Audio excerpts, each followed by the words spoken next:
Musyawarah untuk mufakat adalah prinsip yang mendalam dalam budaya Indonesia, menekankan dialog dan konsensus dalam pengambilan keputusan. Dalam kebijakan kesehatan, prinsip ini penting untuk menjamin keadilan dan responsivitas terhadap kebutuhan masyarakat. Melalui musyawarah, semua pemangku kepentingan diharapkan dapat berpartisipasi dengan aktif.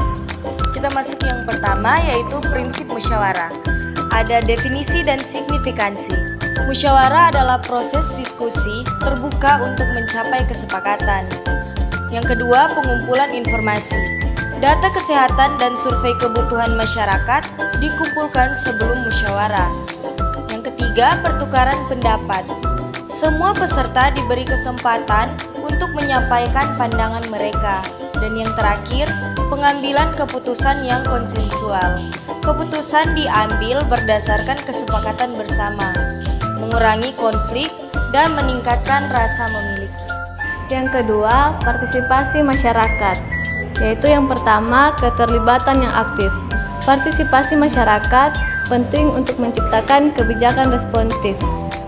Keterlibatan yang aktif terbagi menjadi dua, yaitu yang pertama, forum diskusi. Musyawarah di tingkat lokal memungkinkan masyarakat membahas isu kesehatan. Yang kedua, keterwakilan beragam pihak, mengikut sertakan berbagai kelompok dalam masyarakat agar semua suara terdengar.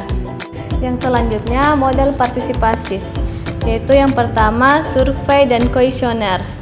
Itu mengumpulkan masukan dari masyarakat secara luas. Yang kedua, grup fokus, melibatkan stakeholder kunci dalam diskusi kebijakan. 3. Keadilan sosial. Poin pertama, prinsip dasar keadilan. Kebijakan kesehatan harus mencerminkan keadilan sosial. Poin kedua, akses untuk kelompok rentan. Memprioritaskan akses bagi kelompok rentan seperti masyarakat terpencil dan penyandang disabilitas. Poin ketiga, penyediaan layanan yang berbasis kebutuhan. Kebijakan harus didasarkan pada analisis kebutuhan nyata di lapangan. Poin keempat, alokasi anggaran. Mengarahkan anggaran ke daerah yang membutuhkan perhatian lebih. Dan poin terakhir, program khusus. Mengembangkan program kesehatan untuk kelompok berisiko tinggi. Transparansi dan akuntabilitas. Yang pertama, pentingnya transparansi. Transparansi membangun kepercayaan masyarakat. Yang kedua, penyampaian informasi. Menyediakan informasi jelas tentang isu kesehatan yang dibahas. Yang kedua, sistem umpan balik. Membangun mekanisme umpan balik dari masyarakat setelah kebijakan diimplementasikan.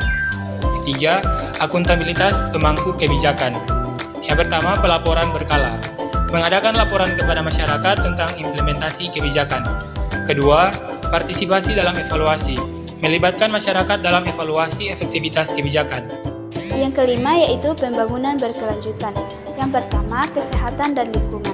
Integrasi kesehatan dengan aspek lingkungan dan sosial sangat penting. Yang kedua, kebijakan yang berbasis bukti.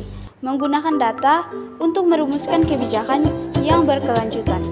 Yang ketiga, promosi kesehatan berbasis lingkungan, mendorong program pengurangan polusi yang mempengaruhi kesehatan masyarakat.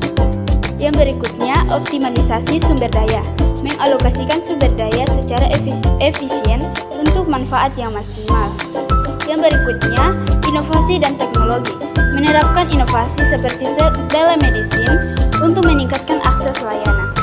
Transparansi musyawarah penting untuk membangun kepercayaan dengan menyediakan informasi jelas dan umpan balik dari masyarakat untuk mengevaluasi kebijakan.